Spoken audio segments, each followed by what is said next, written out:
이해찬 전 국무총리 연결식이 내일 국회에서 열리는 가운데 더불어민주당과 조국혁신당 간의 합당 논란이 재점화하고 있습니다. 국민의힘은 정부 주택 공급 대책이 실효성이 부족하다고 비판하며 규제 완화를 통한 민간 주도의 재건축, 재개발 정상화를 촉구했습니다. 12구 여객기 참사 국정수사특위가 40일간의 활동을 종료했습니다. 국민의힘은 콘크리트 dun덕 의혹에 대한 철저한 수사를 요구했습니다. 정치권 이슈에 대해 정당의 입인 대변인에게 직접 들어보는 여야 스피커. 트럼프발 관세 인상 대응과 129 부동산 대책을 놓고 공방이 가열되고 있습니다. 쟁점에 대한 여야 입장을 통해 해법의 실마리를 찾아봅니다.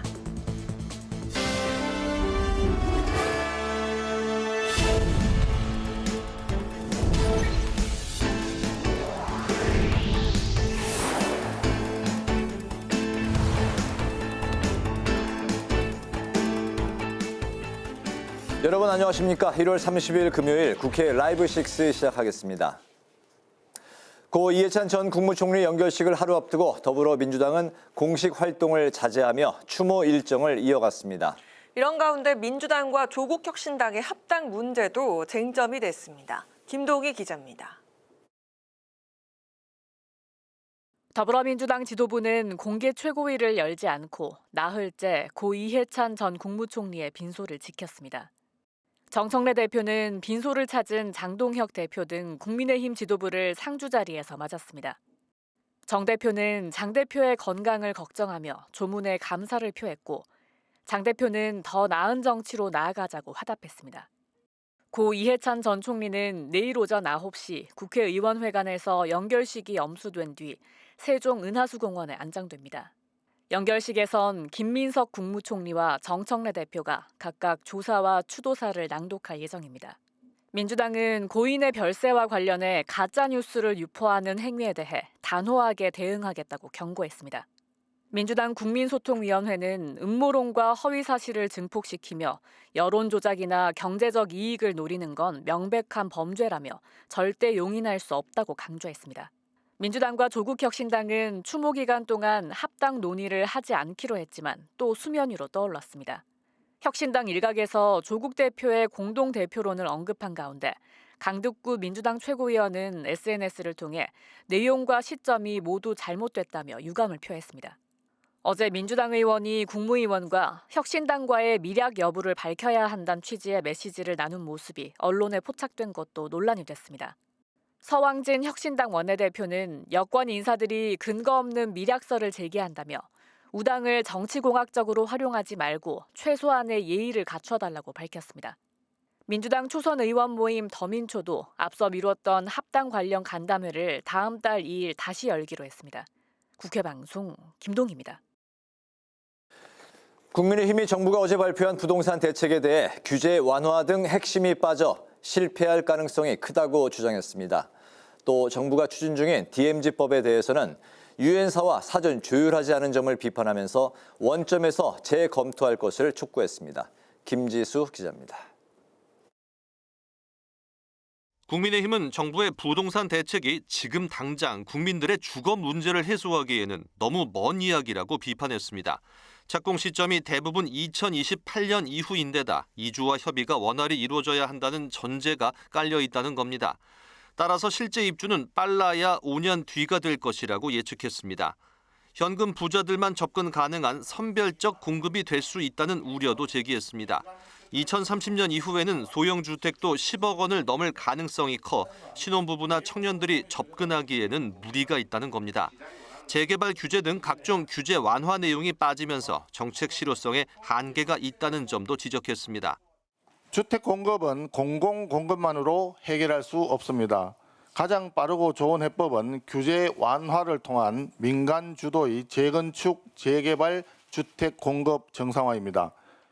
국민의힘은 통일부가 추진 중인 비무장지대, 즉 DMZ법도 강하게 비판했습니다. 송 원내대표는 법안의 옳고 그름을 따지기 전에 추진하기 전 유엔 사령부와 사전에 조율해야 하는 사안이라고 지적했습니다.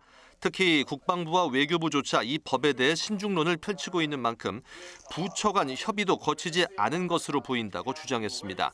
따라서 DMZ법 제정 시도를 원점에서 재검토할 것을 촉구했습니다. 국회방송 김지수입니다.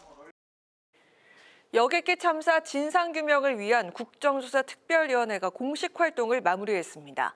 40일 동안 진행된 특위 활동을 이승지 기자가 정리했습니다. 국회가 1229 여객기 참사의 원인과 책임 규명을 위한 국정조사특별위원회를 지난해 말 구성했습니다. 항공철도 사고조사위원회가 국토부 산하에 있기 때문에 그동안 참사 규명에 적극적이지 않았다는 비판 때문입니다. 지난 15일 특위는 첫 회의를 열고 참사 원인으로 꼽히는 콘크리트 둔덕의 설치 경위에 대해 자세한 소명을 요청했습니다. 이게 로컬라이저를 설치할 때 밑에 콘크리트 둔덕이 필요하다라는 누군가의 의사결정은 있었을 거 아닙니까? 예. 근데 그 의사결정을 누가 했는지 아무도 모른다? 또 20일에는 무안국제공항을 방문해 상황실과 관제탑, 사고 현장과 여객기 잔해 보관 장소까지 둘러보며 현장 조사를 진행했습니다. 특위는 지난 22일 청문회를 열어 경찰의 부실한 수사를 질타하고 적극적인 수사와 책임자 처벌을 촉구했습니다. 가장 핵심적인 내용이 이 둔덕이 왜 설치가 됐고 누구에 의해서 왜 부러지기 쉬운 구조물을 해야 됨에도 불구하고 콘크리트가 설치됐으며 그런데 주요 인물안에 보면 그 부분이 대폭 빠져 있다는 얘기예요. 사조의 조사 결과를 보기 전에라 하더라도 전문 감정을 바라거나 아니면 의견 감정을 경찰에서 요구할 수 있는 거잖아요. 왜 이렇게 1년이 가까이 되도록 전혀 진도가 못 나간 거예요? 특히 전남경찰청에 수사본부를 두고 1년 넘게 수사를 이어왔지만 피의자 45명 가운데 단 한 명도 송치하지 못했다고 비판했습니다. 경찰은 청문회 이후 특별수사단을 꾸려 적극적인 수사에 나서겠다고 밝혔습니다. 특위의 활동 종료를 앞두고 여야는 기간 연장 공방을 벌였습니다. 국민의힘은 연장을 주장했지만 민주당은 국정조사가 연장되면 새로 출범하는 국수본사나 특별수사단에 수사가 지연된다고 우려했습니다. 결국 이양수 위원장은 위원장 직권으로 오늘 국토부의 사실조사 결과를 보고받기로 했지만 결국 여당과 정부는 합의되지 않은 일정이라며 참석하지 않았습니다. 정부가 국정조사에 협조하지 않는 태도를 보임으로써 사안이 불필요한 정치적 공방으로 이끌려가는 것처럼 비춰질 수 있다는 점에 대해 깊은 유감을 표합니다. 특위는 사고 발생 1년 뒤에 활동을 시작해 증거 확보 한계와 전문성 부족이라는 지적을 받기도 했지만 경찰의 수사 지연과 그동안 추측뿐이던 로컬라이저 설계 결함을 공론화하는 성과를 거뒀습니다. 국회방송 이승지입니다.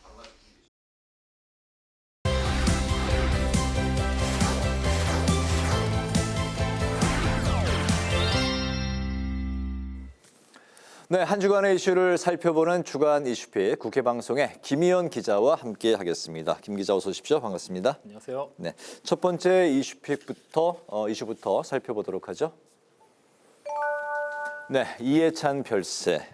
네, 국무총리를 지냈던 고 이해찬 민주평화통일자문회의 수석 부의장이 별세하면서 조문 발길이 이어지고 있습니다. 네, 이번 주 초부터 장례가 치러졌죠? 네, 그렇습니다. 이해찬 전 국무총리가 베트남 출장 중에 심근경색으로 쓰러지면서 병원으로 이송이 됐지만 지난 25일 별세했습니다.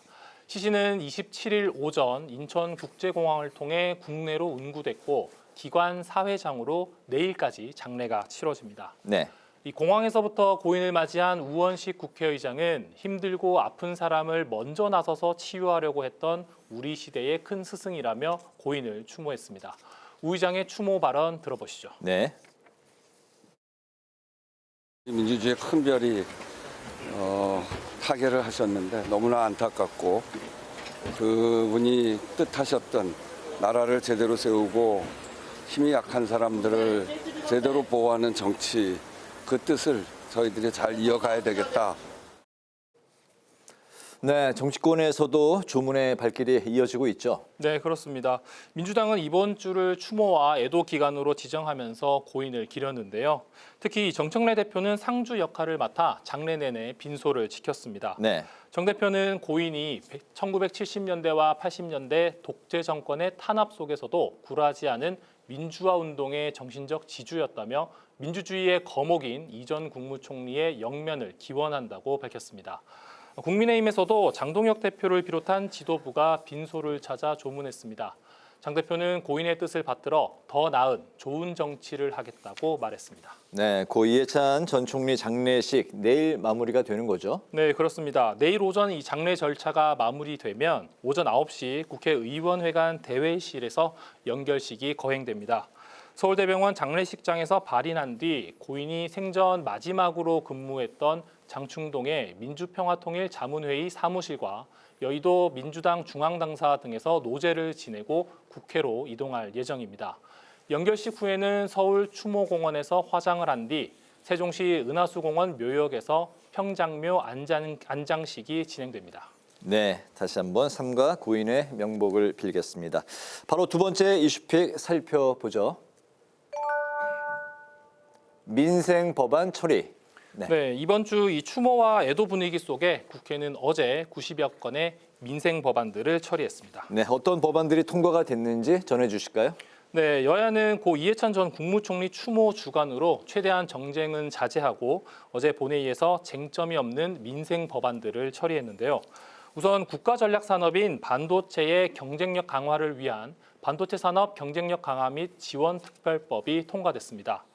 반도체 시설 투자에 대한 세액 공제를 확대하고 연구개발 비용에 대한 세제 혜택을 강화하면서 대규모 투자를 유도하도록 했습니다. 또 공휴일법 개정안이 통과되면서 올해부터는 7월 17일 제헌절도 공휴일이 됩니다. 네. 이 밖에 불법 복제물에 접근하는 링크 주소를 제공하는 것도 저작권 침해 행위로 간주하고 형벌도 강화한 저작권법 개정안이 통과됐고 콘서트와 스포츠 경기 등의 암표를 막기 위한 국민체육진흥법과 공연법 개정안도 처리됐습니다. 이 매크로 프로그램 이용 여부와 관계없이 모든 형태의 입장권 등에 대한 부정 판매와 구매를 금지하고 위반 시 판매 금액의 50배 과징금과 취득한 이익을 몰수하도록 했습니다. 네, 우리 이제 국회 입법 처리 속도가 늦다. 이게 이제 뭐 최근에 대통령도 그런 발언을 했었는데 마음만 먹으면 90여 건의 입법도 이렇게 전광석화와 같이 처리가 될 수 있다는 것도 다시 한번 확인을 했습니다. 자, 마지막 이슈픽 살펴보죠. 선거구 획정 논의. 네. 올해 6월 3일 이제 전국 동시 지방 선거가 열리는데요. 네. 이제 앞으로 4개월 정도 남았는데 아직 선거구 획정이 이루어지지 않았습니다. 이 공직선거법에 따르면 이 지방선거 180일 전까지 선거구가 확정돼야 하는데 네. 이제야 논의가 시작이 됐습니다. 이 여야가 전국 갈등 사안으로 대립하다가 정개특위 구성이 늦어지면서 지난 13일에서야 첫 전체 회의를 열었고 지난 26일에 본격적인 선거구 획정 논의에 돌입했습니다. 그렇군요. 빠르게 논의가 진행돼야 할 것 같은 몇 가지 이제 쟁점들이 있는데요. 우선 헌법재판소가 지난 지방선거 결과에 따라서 전북의 장수군 도의원 선거구가 위헌이다 이런 결정을 내렸죠. 네, 그렇습니다. 이 현행 공직선거법에는 인구수가 5만 명이 안 되더라도 자치군에는 적어도 1명 이상의 시 도의원을 배정하도록 돼 있습니다. 네. 그런데 헌재는 법 취지가 그렇다 하더라도 인구 비례의 원칙에 의한 투표 가치의 평등에 반한다고 지적을 했습니다. 이 선거구 간 인구 편차는 이 기준에서 위로 50%, 아래로 50%를 적용한 3대1 기준을 따르고 있는데요. 그런데 지난 지방선거에서 장수군의 인구는 전북 평균 선거인에 비해 마이너스 56.29%로 적었다는 겁니다. 이에 대해 정개특위 소속 여야 의원 모두 인구가 적더라도 농산어촌의 지역 대표성을 보장해야 한다며 인구수 기준을 평균이 아니라 최소 인구수를 기준으로 삼는 등의 방안을 제시했습니다. 네. 그러자 허철훈 중앙선거관리위원회 사무총장은 이 최소 인구수를 기준으로 하면 이 장수군과 같은 하한은 충족시키지만 인구가 많은 곳은 또 상환이 반대로 초과되면서 선거구를 늘려야 하는 문제가 발생한다고 답했습니다. 네, 모든 선거구 인구수를 충족하는 그런 기준을 좀 찾아봐야 될 것 같네요. 또 다른 쟁점은 충남과 대전, 또 전남과 광주를 통합하는 문제일 것 같습니다. 네, 그렇습니다. 이 행정통합 문제가 지방선거 선거구 획정의 이 변수로 떠오르고 있는데요. 네. 이 민주당이 충남과 대전, 전남과 광주를 통합하는 특별법을 오늘 발의를 했고 설 연휴 전까지 처리할 계획입니다. 또 국민의힘에서는 이 대구와 경북을 통합하는 특별법을 발의했습니다. 이 문제가 정개특위에서 논의가 됐는데 지방의회의 대표성 문제가 지적이 됐습니다. 예를 들어서 현재 전남의 인구는 약 180만 명이고 광주는 140만 명으로 40만 명 정도 차이가 나는데 광역의원 수는 전남이 61명, 광주는 23명으로 2배 넘게 차이가 납니다. 그래서 실제 이 시의회와 도의회 간의 갈등도 빚어지고 있는데요. 이 의석수가 많은 도의회 측에서는 현행 정수를 유지하려고 하고 시의회 측에서는 정수를 다시 배분해야 한다고 주장하고 있습니다. 네. 이 6월 지방선거 시도의원과 구시의원 예비 후보자 등록이 다음 달 20일부터 시작이 되는데 네. 행정통합특별법 처리에 따라 선거구 획정이 달라질 수 있어서 일부 지역에서는 혼선이 빚어질 우려가 있습니다. 네, 이제 넉 달 정도 앞으로 다가왔기 때문에 선거구 획정이 이제 좀 시급하게 이루어져야 될 것 같다. 이제 그런 생각이 드네요. 주간 이슈픽 여기까지 듣겠습니다. 김희연 기자와 함께했습니다. 말씀 고맙습니다.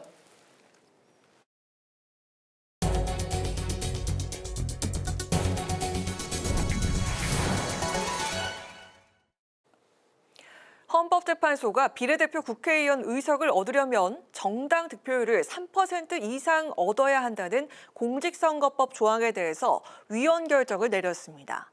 이에 따라 2028년 치러질 23대 총선에서 소수 정당의 국회 진출 문턱은 한층 낮아질 것으로 전망됩니다. 장정연 기자입니다.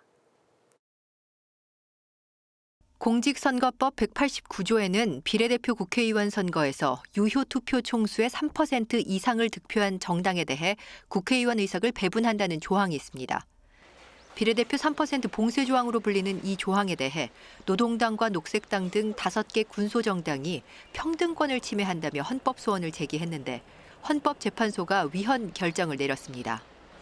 헌재는 군소정당이라는 이유만으로 비례대표 의석 배분의 대상에서 제외시켜야 할 합리적 이유가 없고 새로운 정치 세력의 원내 진출을 차단하고 거대 정당의 세력만 강화시키는 역할을 한다고 설명했습니다. 그러나 극단주의 세력의 국회 진출로 사회적 갈등이 발생할 수 있다는 재판관 2명의 반대 의견도 있었습니다. 헌재의 위헌 결정으로 해당 조항은 즉시 효력을 잃게 됐습니다. 하지만 이미 구성된 22대 국회 정당 의석수에는 영향을 미치지 않고 2028년 23대 총선부터 3% 봉쇄 조항이 적용되지 않습니다.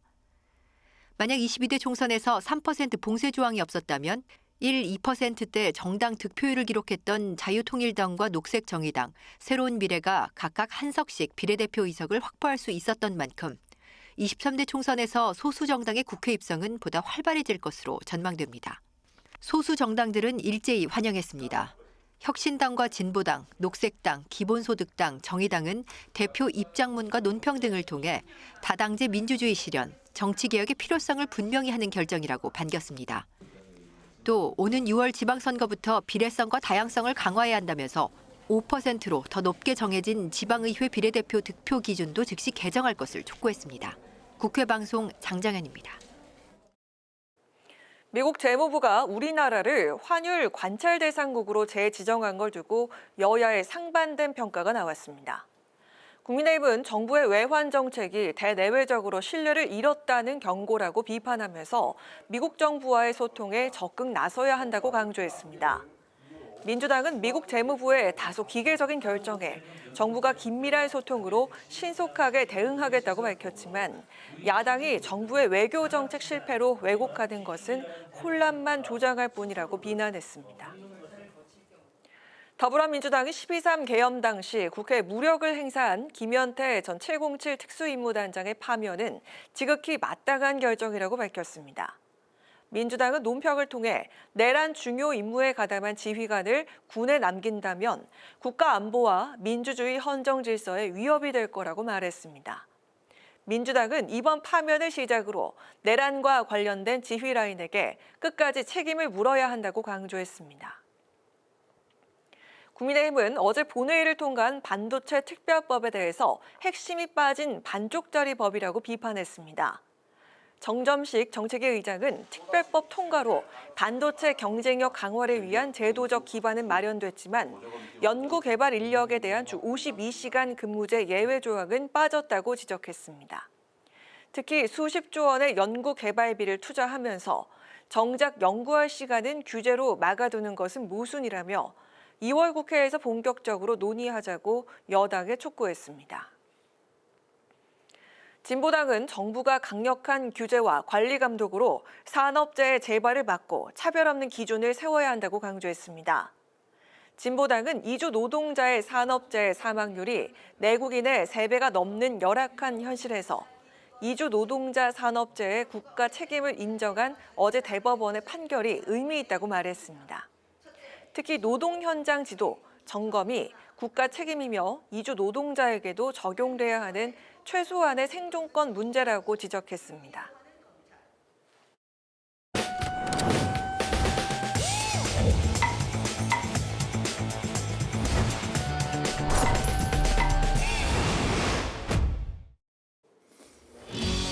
국회 속 다양한 이슈를 알기 쉽게 쏙쏙 뽑아 전해드리는 신동진의 국회 속.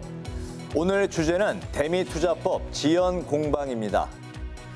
도널드 트럼프 미 대통령의 한미 관세 재인상 언급을 두고 정치권이 연일 요동치고 있습니다. 여기에 스콧 베선트 미 재무장관까지 한국 국회의 승인 없이는 무역 합의도 없을 것이라는 입장을 밝히면서 압박 수위를 높이는 모습인데요. 관세 인상의 화살이 국회로 향하자 입법 지연을 둘러싼 여야 책임 공방이 최고조에 달하는 모습입니다. 긴급 현안 질의가 열렸던 외통위 현장부터 보고 오시죠.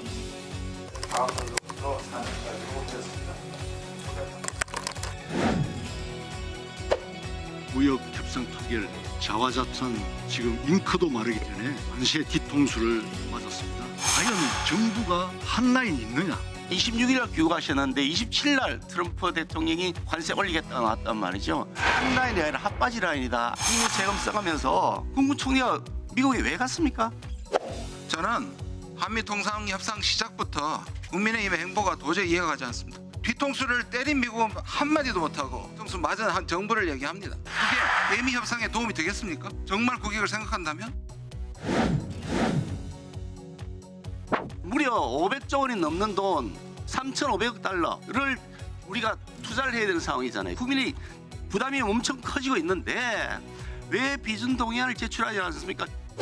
우리보다 먼저 무역 합의를 체결한 일본의 경우나 EU의 경우도 국회 비준 절차를 진행한다든가 이런 나라는 전혀 없고요. 미국의 대통령의 그 변치곡에 우리가 대응하기 위해서는 여야가 깊은 고민을 통해서 정말 큰 지혜를 발휘해야 될 때입니다. 빨리 우리가 법안을 심사하는 것이 최선의 방법인 것 같습니다. 민주당이 관세 인상 압박에 대응하기 위해 서두르는 대미투자특별법은 지난해 11월 한미 양국 정부가 서명한 양해각서의 후속 조치입니다. 대미 전략적 투자 기금 설치와 투자 관리 체계 구축 등을 그 주요 내용으로 담고 있는데요. 민주당은 2월 국회 내에 대미투자특별법을 우선 처리해야 한다고 주장하고 있고 국민의힘은 입법 지연의 책임이 민주당에 있다고 맞받아치며 여전히 국회 비준을 강조하고 있습니다. 일각에서는 민주당이 대미투자법을 패스트트랙으로 지정할 수도 있다는 가능성도 제기하고 있지만 이 경우 오히려 입법 기간이 더 늘어날 수도 있기 때문에 부담으로 작용할 수도 있습니다. 결국 민주당의 당면 과제는 국민의힘을 설득하는 건데요. 소관 상임위인 재정경제위원회 위원장이 야당 소속인 만큼 국민의힘의 전향적인 태도 변화 없이는 당장 법안 처리가 불투명한 상황입니다. 트럼프와 우리 이재명 대통령이 체결한 부분이기 때문에 이 부분에 대해서는 비준 동의를 거치는 게 맞다. 국회 예산 정책조도 그렇게 얘기를 했어요. 분명히 헌법 60조에는 국가재정 부담에 대해서 큰 부분에 대해서는 비준 절차를 거치도록 돼 있는데 그는 관점의 차이인 것 같아요. 이거는 국익과 관련돼 있는 거고 실제로 비준보다는 입법을 통해서 처리를 하는 게 맞기 때문에 생각에는 국민의힘이 오히려 법을 통해서 투자를 감시할 수 있는 게 있기 때문에 비준보다는 훨씬 더 국회 관여도가 높아지는 거기 때문에 국민의힘의 이 목적에도 더 부합하는 거예요. 계속되는 미국의 관세 압박 속에서 누구 탓인가를 따지기보다는 어떻게 풀 것인가를 고민하는 국회 모습이 그 어느 때보다 절실한 상황인데요. 그간 지지부진했던 특별법 논의가 이번 위기를 계기로 속도를 낼 수 있을지 지켜봐야겠습니다. 지금까지 신동진의 국회 속이었습니다.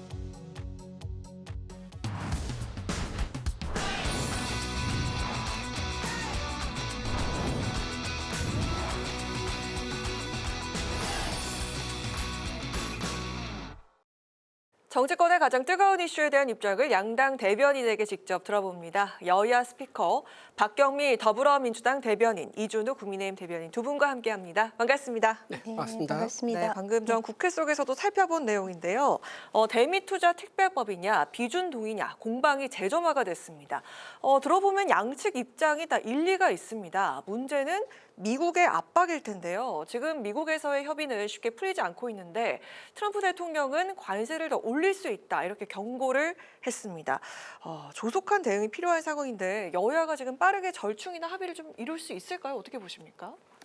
네, 더불어민주당은 입법 우선, 국민의힘은 비준 선행 이렇게 평행선을 그리고 있는데요. 트럼프 대통령이 트루스 소셜이라는 SNS에 올린 것을 보면은 입법, inact라는 표현이 나오고 비준, ratify라는 표현은 나오지 않거든요. 그래서 저희는 입법 우선 입장을 계속 가지고 있는데요. 이 MOU는 비준 대상이 아니잖아요. 물론 이제 국민의힘에서는 헌법 60조에 MOU라도 재정 부담이 있는 경우에는 비준을 필요로 한다. 이런 논리를 내세우고 있습니다. 그런데 이것을 패키지 딜로 할 수 있지 않은가. 저는 그러니까 외통위에서 비준을 추진하고 그리고 재경위에서는 대미투자 특별법을 추진을 이제 천천히 하는 거죠. 왜냐하면 지금 미국을 달래야 되잖아요. 네. 트럼프 대통령이 이렇게 성급하게 또 15%에서 25%로 올리겠다라고 폭탄 선언을 한 것은 국내 정치 상황이 녹록지 않잖아요. 미네소타에서 일어난 총격 사건도 있고 또 지지율이 하락하니까는 그 물타기용으로 이렇게 내놓은 거잖아요. 이게 판을 뒤엎겠다는 것이 아니라 그러니까 약간 협박용이었던 거죠. 왜냐하면 미국 국내에서 이 대한민국의 대미 투자가 좀 지지부진하다라는 그런 인식을 이제 불식시키는 그런 노력이 우리한테 필요한 건데, 그러니까 일본의 경우에는 그 투자위원회가 구성이 돼서 천천히 진도가 나가고 있더라고요. 그러니까 우리가 대미투자 특별법과 그다음에 MOU에 대한 비준 이 두 가지를 천천히 추진을 하고 있다라는 그런 시그널을 보내는 것이 중요해서 그런 좀 패키지 딜은 가능하지 않을까라는 희망사항을 말씀드려 봅니다. 네, 패키지 딜 이야기가 나왔고요. 이준우 대표님 이야기 좀 들어볼까요? 일단 그 MOU 죄송합니다. 비준하고 특별법 차이는 이제 기본적으로 이제 특별법은 이제 비준은 승인이냐 거부냐 이게 핵심적인 관건이 되는 거고요. 특별법 같은 경우는 이제 국회에서 통과되더라도 나중에 수정과 보완, 그러니까 법이기 때문에 언제든지 수정과 개정을 할 수 있거든요. 그 차이가 이제 근원적으로 좀 큽니다. 네. 그리고 정치적 부담도 비준이 훨씬 큽니다. 강한 구속력을 가지고 있기 때문에 그런데요. 그렇기 때문에 국민의힘 입장에서는 아까 방금 말씀하신 것처럼 헌법 60조에 보면은 국민의 재정에 상당히 영향을 주는 경우는 국회 승인을 받아야 된다라고 하고 있습니다. 네. 지금 매년 200억 달러를 미국에 현금 투자하게 돼 있거든요. 200억 달러가 우리나라 외환 보유고의 절반 수준입니다. 네. 엄청나게 큰 규모로 할 수 있는 거죠. 자, 그런 상황인 거고, 이번에 김정관 이제 장관이 러트닉하고 만났는데 어제 만났는데 1시간 반 동안 아무런 성과를 못 내서 오늘 또 만난다 그러더라고요. 네. 근데 그 뒷얘기가 흘러나왔어요. 뒷얘기가 뭐냐면은 미국이 사실 표면적으로는 관세 얘기를 꺼냈지만은 그거는 표면적인 거고 실제 이유는 추가적인 대미 투자를 더 원한다는 겁니다. 그러니까 100억 달러 규모의 대여섯 개의 투자를 원하고 있기 때문에 그거에 대한 협상을 요구하고 있다는 거예요. 그러니까 지금 현재가 나가고 있는 고정 비용만 해도 매년 200억 불인데 여기에도 100억 불이 더 붙는 거예요. 그러면 이거는 우리나라 국민들에게 재정에 엄청 심각한 타격을 주는 거 아니겠습니까? 그렇기 때문에 우리는 이제 국회에 비준을 받아야 한다라고 우리는 주장할 수밖에 없다 말씀드립니다. 네, 알겠습니다. 다음으로는 어제 나온 부동산 대책 이야기를 해볼까 하는데 이걸 두고도 입장이 엇갈리고 있습니다. 야당 측에서는 서울 경기의 6만 호 공급에 대해서 환영을 했지만 국민의힘은 이게 실효성이 적다면서 재개발, 재건축을 주장을 했습니다. 이재명 정부의 이번 주 그 네 번째 부동산 정책이잖아요. 지선을 앞둔 만큼 부동산 민심의 향방도 중요할 텐데 과연 어떤 점들을 좀 짚어볼 수 있을까요? 네, 이번에 6만 호 정말 영끌 공급책을 내놓은 것인데요. 그 수도권은 특히 서울은 택지 개발이 쉽지가 않죠. 그러니까 재건축, 재개발이 들어가는 것이 바람직하기는 하는데 아시다시피 이 재건축, 재개발 쪽으로 가게 되면은 또 투기 광풍, 또 그걸로 인해서 부동산 자산의 양극화가 나타날 수 있기 때문에 그러면 그 고통은 또 고스란히 서민들의 몫이 되지 않습니까? 그래서 저희는 조심스러울 수밖에는 없는 거고요. 그리고 오늘 송원석 원내대표가 시기에 있어서도 또 착공 시점과 입주 시기에 대해서도 이제 이의 제기를 했는데 사실 아파트라는 것이 무슨 공장에서 빵 찍어내듯이 나오는 것도 아니고 오늘 심어서 내일 수확을 할 수 있는 일회성 작황도 아니기 때문에 그렇게 시간이 걸린다는 것은 누구보다도 잘 아실 텐데 좀 저희로서는 할 수 있는 최선의 것을 하고 있다라는 착공이 2027년 목표였던가요? 네. 그런데 그러니까 저희도 뭐 1, 2년 내에 빨리빨리 하고 싶지요. 그런데 그렇게 시간이 아무리 이제 뭐 신속 통합 이런 절차를 밟더라도 오래 걸릴 수밖에는 없기 때문에 이제 답답한 심정은 마찬가지인데 그렇게 너무 이제 비판만 하시는 것은 좀 적절치 않다라고 생각을 하고요. 이 주거 사다리의 복원은 여야가 함께 만들어가야 되고 그렇게 해야지 주거 사다리가 단단해지는 것 같습니다. 네, 국민의힘 측에서는 재개발, 재건축을 이야기를 하고 있습니다. 네, 맞습니다. 이번 정책 발표가 지난해죠. 97 발표, 그 후속 조치란 말이에요. 지난번에 97 발표했을 때 맹탕이라는 지적이 많았습니다. 그러니까 공급을 하겠다는 목표만 제시를 했지 언제 어떻게 공급하겠다는 구체적인 내용이 없었어요. 그런데 그 때문에 어떻게 됐느냐. 부동산 집값이 폭등을 했습니다. 근데 지금 고민을 좀 하신 것 같아요. 정부에서 고민을 해서 이번에 또 추가로 발표를 했는데 이 발표 내용에는 좀 더 구체적입니다. 언제 어떻게 몇만 원을 공급하겠다라고 했는데 여기서 문제가 뭐냐. 이게 새롭지 않다는 거예요. 지난 문재인 정권 때 했던 그 부지 있지 않습니까? 용산에 있는 국제업무지구라든가 또 노원구의 CC라든가 또는 과천의 경마장 이런 부분을 얘기했는데 그때도 다 얘기가 나왔던 부분이에요. 그러니까 새로운 게 없다. 지난 문재인 정부 때 발표한 부지의 70%가 똑같다는 얘기예요. 근데 그때 문재인 정부 때 이게 진행이 됐습니까? 안 됐어요. 용산구 같은 경우는 여기가 지금 글로벌 도시로서 서울이 지금 자리매김하고 있는데 거기에 아파트를 들어서는 게 맞느냐라는 그런 논란이 있고 서울시도 지금 목표 지금 호수가 8,000호입니다. 근데 지금 정부에서는 용산에 10,000호를 얘기하고 있거든요. 이것부터 벌써 행정 갈등이 생기고 있는 거고요. 노원구에 있는 CC도 마찬가지예요. 노원구 주민들을 반대를 했어요. 왜냐하면 이게 이제 공공임대주택이 들어오게 되니까 우리 동네에서는 우리가 살 수 있는 것도 아닌데 공공임대주택이 들어오는 거 반대한다면서 그것도 반대 시위 때문에 지역 주민 반대 때문에 그게 안 됐단 말이에요.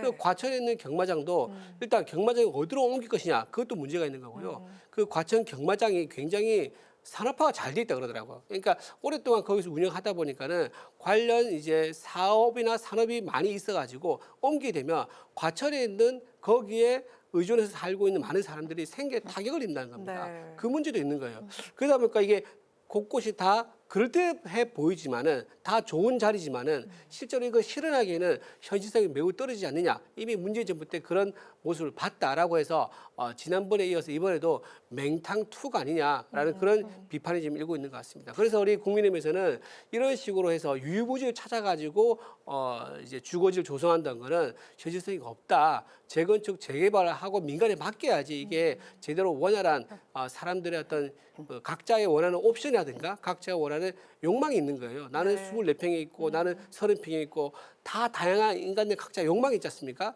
거기에 맞춘 시장에 맞춰서 공급을 해야지 이게 시장이 안정화된다라고 우리는 이제 주장하고 있는 거죠. 이준우 대변인께서 현실적인 문제를 좀 집어주신 것 같습니다. 근데 이 주거 정의라는 것은 공급 확대와 그렇지만 투기로 왜곡되는 것은 또 막아야 되는 그 둘 사이의 절묘한 균형점을 찾아야 되기 때문에 참 어려운 것 같고요.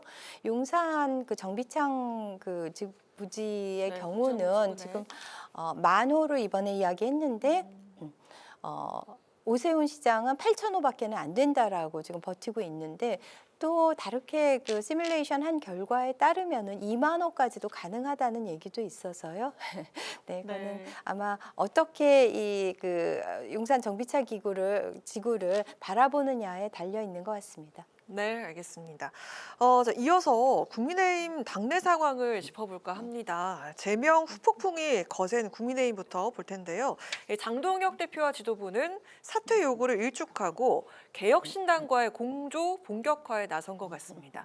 자, 그런데 이제는 개혁신당 쪽에서 좀 미온적인 태도를 보이고 있는데요. 확장 대신에 결집을 선택한 장동혁 대표 그리고 쌍특검 공조와 지선 보수 연대까지 얼마나 가능성이 있을지 이준우 대변인께 먼저 여쭙도록 하겠습니다. 일단 국민의힘은 이번에 가장 이제 지방선거에서 좀 불안한 요소라고 할 수 있는 부분이 이번에 정리가 됐습니다. 한동훈 전 대표를 이번에 정리하고 가느냐, 정리하지 않고 그냥 안고 가느냐 이런 문제가 있었는데 결국은 윤리위 결정에 따라서 제명 의결을 하게 됐습니다.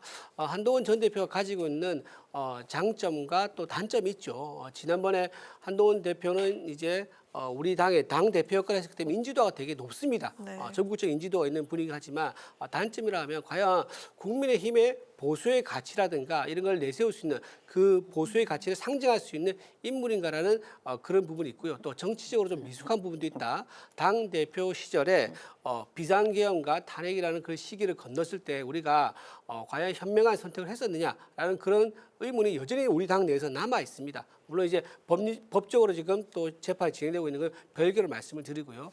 그런 상황인데다가 당원 게시판에 여론 조작 의혹 사건까지 벌어졌습니다. 그런데 이 관련해서 본인이 소명을 하라고 했는데도 본인이 소명을 스스로 포기합니다. 그래서 장동혁 대표가 절차적으로 기회를 충분히 줬고 절차적에 따라서 결론을 낼 수밖에 없는 상황에 왔다라고 얘기를 했거든요. 근데 한동훈 대표가 스스로 가지고 있는 권한을 포기했는데 그걸 우리가 어떻게 더 이상 챙겨줄 수가 있겠습니까? 그래서 우리는 본인의 판단대로 우리는 존중해서 제명이라는 결과를 받아서 의결할 수밖에 없었다고 말씀을 드리고요. 여기에 대해서 이제 이 문제가 끝나고 나면 그다음 문제가 뭐냐? 이제 지방선거 모드로 넘어가는 겁니다. 네. 장동혁 전 대표가 쇄신안을 발표했습니다. 그때 공천 청년 공천 의무제라든가 그다음에 인재영입위원회라든가 또는 이제 경선할 때 당원과 일반 시민의 여론조사를 7대3으로 하느냐, 6대4로 하느냐 네. 이 문제도 좀 아직 남아 있어요. 이런 중요한 과제들을 장동혁 대표가 하나씩 아마 다음 주부터 최고위에서 의결해서 풀 겁니다. 그렇게 되면 저절로 서서히 당 전체 모두가 지방선거를 준비한 모드로 바뀌면서 결속하게 되지 않을까라고 생각합니다. 일부에서는 한동훈 전 대표 때문에 당이 분열하지 않을까라고 우려를 하지만 저는 지방선거 날짜가 가까워오고 있는 현실 때문에 자연스럽게 설 직전까지 선거 모드로 가서 우리 당의 결속을 올리고 민주당과의 당 지지율 격차도 좁히는 그런 목표를 세우고 있다고 말씀을 좀 드리고요. 쌍특검에 대해서는 저희는 개혁신당과 함께 하기로 이미 공언을 했습니다. 그쵸? 공언을 한 상태고 지금 여전히 그거는 유효하고 우리가 천막 농성을 좀 하고 있는 상황이거든요. 그래서 이거는 반드시 관철시키기 위해서 우리가 노력할 것이다. 더군다나 지금 김경시 의원, 강선우 이제 의원 이런 분들 관련된 추가 보도를 들어보면은 개인의 일탈이 아니고 민주당 내에서 혹시나 공천 뇌물에 대해서 다른 의원들도 여러분이 또 관련된 게 아닌가라는 의혹이 들 수밖에 없는 그런 보도가 연이어 나오고 있습니다. 강성호, 김경시 의원 같은 경우는 쪼개기 후원을 해가지고 민주당에 있는 의원들 8명에게 후원했다 그러거든요. 그렇기 때문에 이거는 반드시 특검을 통과시켜서 지방선거가 있기 전에 국민들에게 지방선거의 공천이 공정하게 이루어졌다는 것을 보여줄 필요가 있기 때문에 반드시 특검을 관철시켜야 된다. 그런 입장입니다. 민주당에서 보는 시각도 한번 들어볼까 하는데 국민의힘 측의 지금 당내 상황이요. 좀 갈등으로 치닫고 있는 그런 상황입니다. 그 한동훈 전 대표가 제명된 이후의 그 상황을 이야기하는 거죠. 앞으로 그 지방선거에 또 대비를 하면서 개혁신당과 연대를 하겠다라는 그런 목표가 뚜렷해 보이는데 민주당과의 표격차를 줄이겠다. 이런 목표에 대해서 좀 어떻게 생각하시는지 들어보도록 하겠습니다. 네, 일단 쌍특검하고 관련해서는 개혁신당과 공조를 하는 것 같은데 최근에 개혁신당에서 선거연대는 없다라고 선을 긋기는 했어요. 물론 뭐 정치는 생물이기 때문에 지방선거가 다가오면은 또 어떤 식으로든 아마 공조는 이루어지지 않을까 싶은데요. 특히 서울이나 부산과 같이 그 박빙 승부인 곳에서는요. 근데 일단 그 장동혁 대표가 한동훈 전 대표를 제명시키는 그런 배제의 정치, 뺄셈의 정치를 하고 있잖아요. 그러니까 끌어안는 덧셈의 정치를 하지 못하고 그런 이유는 장동혁 대표의 어떤 당내 정치적인 기반이 취약하기 때문이겠죠. 만약 그게 든든하다면은 이렇게 중원으로 치고 나와서 한동훈 대표까지 이렇게 포괄을 할 수가 있었을 텐데 장동혁 대표를 당 대표로 만들어준 그 윤어게인 그룹. 극우에 소구할 수밖에는 없잖아요. 그리고 장동혁 대표가 단식을 풀 때도 박근혜 전 대통령의 등장과 더불어서 이제 출구 전략을 찾았잖아요. 그러니까 박근혜 대통령 보수의 아이콘이기 때문에 거기에 기대고 또 윤어게인에 기대는 그런 행보가 계속 나타나는 것 같습니다. 사실 장동혁 대표가 한동훈 전 대표를 스텝으로 만들 수 있었잖아요. 왜 한동훈 전 대표가 장동혁 대표가 나의 스텝이었다. 이렇게 얘기를 해서 아마 장동혁 대표부의 반감을 많이 샀었던 것 같은데요. 당원 게시판과 더불어서. 그러니까 이번에 만약 끌어안았으면은 장동혁 대표의 스텝이 될 수가 있었는데 그런 기회를 갖지 못한 거죠. 네. 제가 조금 이제 반론을 짧게 좀 네, 드리면요. 한번 들어볼게요. 지금 이제 이제 장동혁 대표 입장에서는요. 지금 장동혁 대표가 가지고 있는 당원들 사이에서 신뢰라든가 믿음 이런 것들이 수치로 구체적인 데이터로 나타나고 있어요. 어떻게요? 일단 리얼미터 이번 주 여론조사 있지 않습니까? 네. 민주당과의 여론조사 결과 지지율 격차가 3.2% 포인트 밖에 차이가 나지 않습니다. 물론 다른 여론조사 업체에서는 큰 차이가 나고 있습니다. 하지만 가장 최근에 나온 리얼미터 조사는요 거의 오차범위 붙어가지고 바짝 붙어 있는 상태다 말씀드리고 장동혁 대표가 이끌고 나서 굉장히 당원 가입자 수도 많이 늘었다. 우리 우파 정당이 만들어지고 나서 100만 명이 넘은 적이 없었어요, 당원이. 근데 이번에 100만 명을 넘었고요. 그리고 이번 달 초에 110만 명이 넘었다 그러더라고요. 그래서 다음 달 되면 120만 될 거라는 얘기도 있습니다. 그러니까 이게 구체적인 데이터는요. 장동혁 지도부에 대한 신뢰와 믿음이 있고 거기에 더 많은 국민들이 동조를 하고 있다는 겁니다. 그리고 다른 여론조사에 따르면은 한동훈 전 대표에 대해서 제명에 대해서 어떻게 생각하냐고 하는데 일반 전체 여론조사에서는 47%가 나와요. 그리고 반대한다가 20몇 % 나오고 거기서도 10% 넘게 한동훈 전 대표 제명에 대해 찬성한다 하는데 국민의힘 내에서 조사를 하지 않습니까? 그는 62%가 압도적으로 찬성한다 나와요. 그러니까 일반 여론조사와 국민의힘 여론조사 내에서도 이렇게 어쨌든 한동훈 전 대표 제명이 타당하다. 왜? 당원 게시판 여론조사에 대해서 의혹이 있을 때 본인이 뭐라고 했냐면 조작이라고 얘기하는데 왜 조작에 대해서는 얘기하지는 않고 단순히 조작이다. 그리고 정치 보복이라는 말만 반복을 하니까 국민들은 납득을 못하는 거예요. 그래서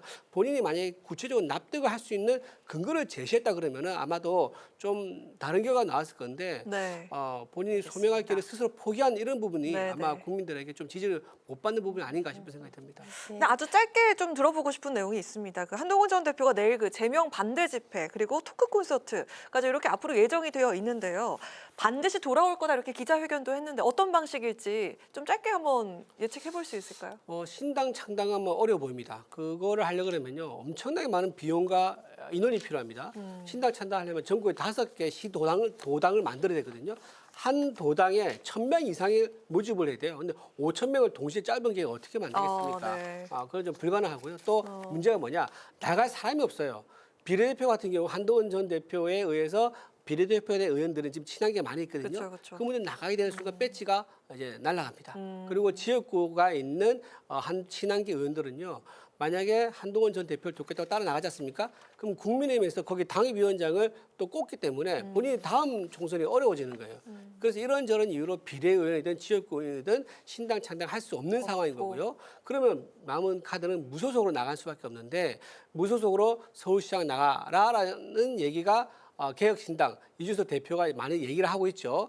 그것도 있지만 제가 보기에 서울시장은 별 생각이 없는 것 같아요. 없고 대구에서 만약에 광역단체장 나간다고, 그러니까 대구시장 나간다고 보궐선거가 생기면은 거기에 출마해서 원내로 들어와서 나중에 복당하는 방법, 이거를 생각하고 있다라고 그래 보이고, 박정훈 의원이 오늘 또 뭐라고 했겠냐면 평택을이 좀 가능성이 있다라고 얘기를 했어요. 평택을이요? 네, 평택을에서 보궐선거 이번에 있거든요. 네. 그래서 평택에서 나오려고 계산하는 것 같은데 거기는 또 민주당 직전의 의원이 민주당이었어요. 그래서 만만치 않은 지역구다라는 생각이 들어서 아마도 한동훈 본인의 입장에서는 마음을 이제 제가 들어가서 생각해 본다 그러면 가면 당선되는 곳을 찾을 수밖에 없다. 그러다 보면 대구 쪽으로 좀 좁혀지지 않을까 싶습니다. 대구 쪽으로. 네. 평택을에서는 저기 황교안 의원 전 대표도 나온다고 하니 민주당 황교안 국민의힘 후보 그리고 한동훈 전 대표까지 해서는 승산이 없을 것 같은데, 그리고 이준우 대표님께서 리얼미터 여론조사상 3몇 %밖에는 차이가 나지 않는다고 말씀하셨는데 3.2%. 네, 아시다시피 리얼미터는 이제 ARS로 정치 고관여층들이 답변을 하는 그런 구조이기 때문에 또 전화 면접조사인 한국갤럽에서는 여전히 차이가 많이 진다는 점 다시 한번 말씀을 드리고요. 어느 정도 났었죠? 거의 더블 스코어까지는 아니지만은 아마 거의 20%포인트 가까이 차이가 났던 걸로 기억을, 네, 굉장히 그 ARS랑 지금 전화 면접 조사랑 큰 차이를 보이고 있고요. 장동혁 대표의 대세론에 대해서 말씀을 하셨는데 당원도 급증하고 있고, 그런데 어제 오세훈 시장도 굉장히 비판적인 목소리를 냈었고, 또 그 16명의 의원들, 또 대한과 미래 등등 해서 그 한동훈 전 대표를 또 추종하는 그룹 또 만만치가 않은 것 같고, 글쎄요, 내일 국회 여의도 집회 그리고 또 2월 8일 북콘서트에 어느 정도 분들이 운집을 하는지, 정말 장외의 원외의 거물인지 아니면 거품이 낀 것인지 이제 드러날 것 같습니다. 네. 오세훈 시장 잠깐 얘기를 하면 오세훈 시장이 갑자기 역시 짧게 들어볼게요. 짧게 뜬금포라고 할 정도로 갑자기 장동혁 대표에게 사퇴하라는 얘기를 하더라고요. 그래서 좀 약간 놀랐어요.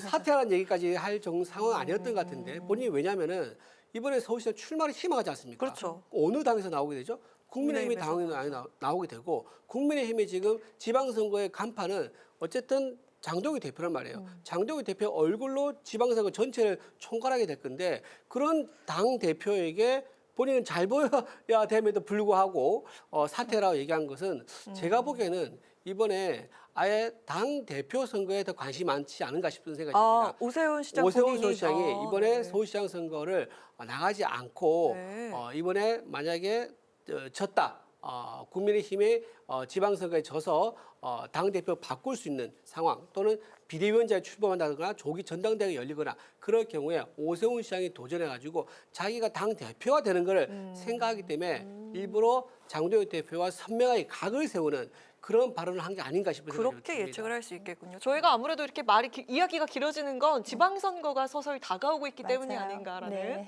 그런 생각이 들고요. 민주당 측도 한번 저희가 보고서 이제 마무리를 해야 되니까요. 민주당과 조국혁신당의 합당 신경전도 고조가 되고 있습니다. 특히나 그 혁신당의 황운하 의원이 합당하면 조국 공동 당대표, 이 발언이 또 화제가 됐었죠. 그리고 텔레그램에 공개된 미략서를 놓고서 양측에서 참 불편한 기색을 드러내기도 했었습니다. 이 뭔가 이거 기싸움이라고 할 수 있을지 모르겠지만요. 물밑으로 뭔가 움직임이 나타나고 있는 것 같은데 어떻게 보십니까? 박경미 대변인. 네, 이번 주에 이해찬 수석 부의장님 애도 기간이라서 조금 소강 상태이기는 하는데 여전히 이견이 좀 있는 것 같고요.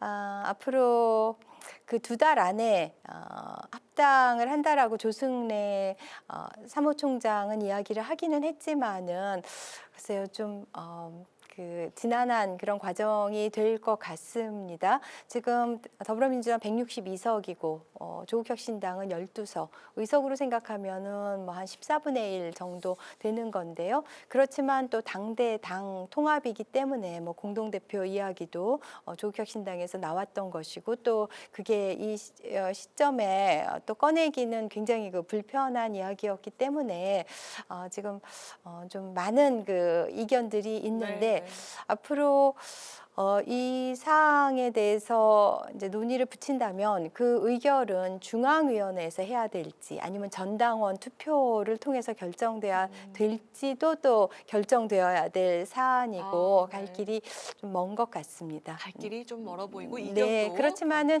오늘 나온 여론조사를 보면은 네.